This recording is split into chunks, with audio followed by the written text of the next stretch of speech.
No século XIX, o democrata queria o sufrágio universal. Assim era, por exemplo, lá nos Estados Unidos, né? Enquanto que os liberais defendiam o voto censitário, excluindo dessa forma o povo. E qual é o símbolo desse momento, da primavera dos povos, do despertar do povo? É o Manifesto Comunista. Traz o socialismo científico de Marx e Engels e tem como frase clássica: proletários de todo o mundo, univos. Defende então a união do proletariado para lutar contra a opressão. Em 1848, essa opressão começa já a perceber que ela não vem só do rei e da aristocracia, do clero da nobreza. Essa opressão também vem da burguesia. O importante de perceber, então, é que se lá na Revolução Francesa, 1789, na Era Napoleônica, 1799 até 1815, povo e burguesia eram aliados, aliados que lutaram contra o regresso conservador do Congresso de Viena e da Santa Aliança, que lutaram juntos nas revoluções liberais. Em 1848, esse despertar leva ao quê? Ao rompimento, à separação, é isso mesmo. Burguesia e povo já não estarão falando mais a mesma língua. A burguesia segue com o liberalismo, porque essa liberdade política e econômica, com voto censitário, vai estar dando poder para os burgueses. E o povo? O povo vai ter que buscar o seu próprio caminho. É quando começam, a se fortalecer as ideologias antiliberais, anarquismo e socialismo, que você costuma estudar na aula de ideologias do século XIX. Importante perceber também na Primavera dos Povos é um outro elemento, o elemento de frustração.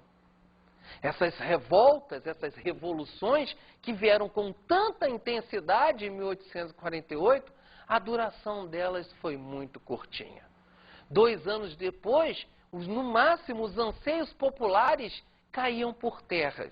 Governos mais conservadores assumiam, ou, quando a burguesia chegava ao poder, ela fazia de tudo para excluir o povo das suas decisões.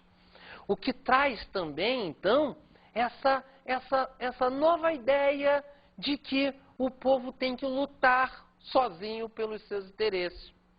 E você deve estar se perguntando: mas, Rogério, se a burguesia ficou com o liberalismo, o povo buscou ideologias antiliberais, e o clero e a nobreza, que está vendo o absolutismo decaindo e dando lugar, a um governo liberal burguês, o que o clero e a nobreza vai fazer?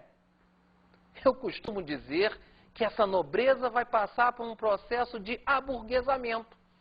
Esse clero e essa nobreza, ao perceber o absolutismo decadente, começarão a se aproximar das ideias liberais burguesas. Sim, é isso mesmo. Burguesia, que era revolucionária, vai estar se aproximando do clero da nobreza conservador. Percebeu? Quando as elites chegam ao poder, mesmo pela via revolucionária, eles tendem a se tornar conservadores. E o povo? E o pobre? E o pobre que se dane. O pobre é excluído. Importante ressaltar que nesse momento nós vamos ter uma frustração muito grande. O povo lutou, mas o povo não levou. Isso tem reflexo no radicalismo, que vão se intensificar as revoltas populares no século XIX, e também no romantismo. O romantismo, nesse momento, vai lamentar esse fato de que o povo continua explorado e vai buscar raízes no passado, no momento em que, teoricamente, seria melhor, apesar de haver também exploração, e romantismo e nacionalismo estarão se aproximando. É isso aí, pessoal. Chegamos em 1848 e encerramos a nossa aula de revoluções liberais. Espero que você tenha gostado. E mais ainda, que você tenha compreendido quais foram as características principais dessas revoluções liberais. Um abraço.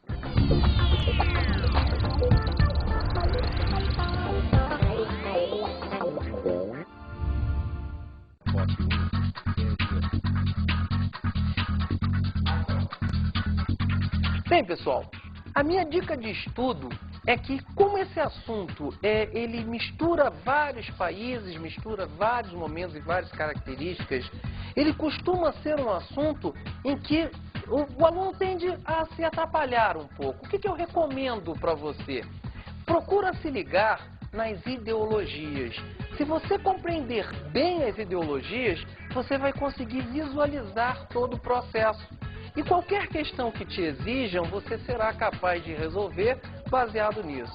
Quais são as grandes ideologias? Só relembrando, né? Você tem que saber bem absolutismo, liberalismo, nacionalismo e distinguir o socialismo que está surgindo aí nesse processo que nós comentamos. Recomendo também uma interdisciplinaridade. Verifica com o professor de literatura como é que se dá o romantismo nesse momento. E você vai ver como a história fica bastante interessante. Foi muito bom estar aqui com vocês mais uma vez e tchau!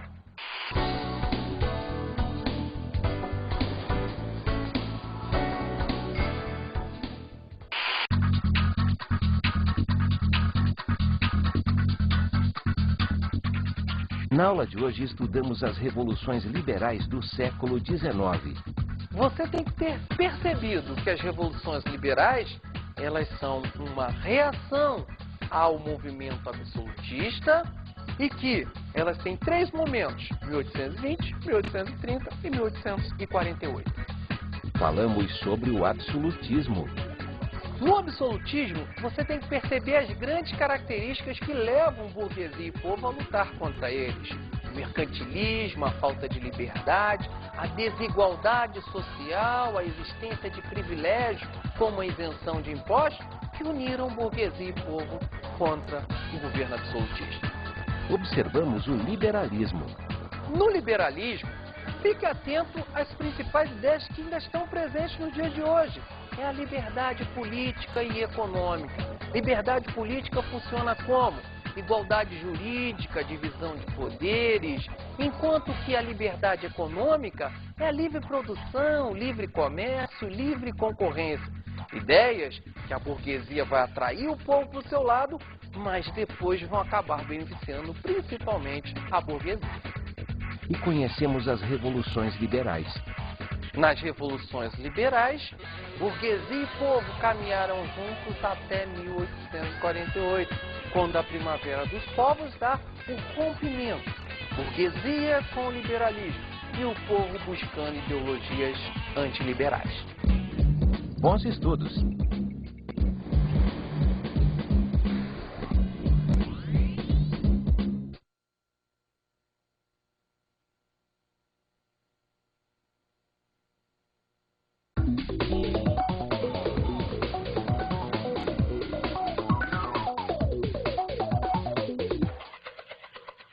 Oi, professor. Perceberam que essa é uma aula meio complexa? Por falar em muitas ideologias, em muitos momentos, muitos países, os alunos costumam se atrapalhar um pouco. O que eu recomendo? Sempre usar o mapa para o aluno poder visualizar os países, as regiões. Dar ênfase às ideologias, ao raciocínio e à compreensão.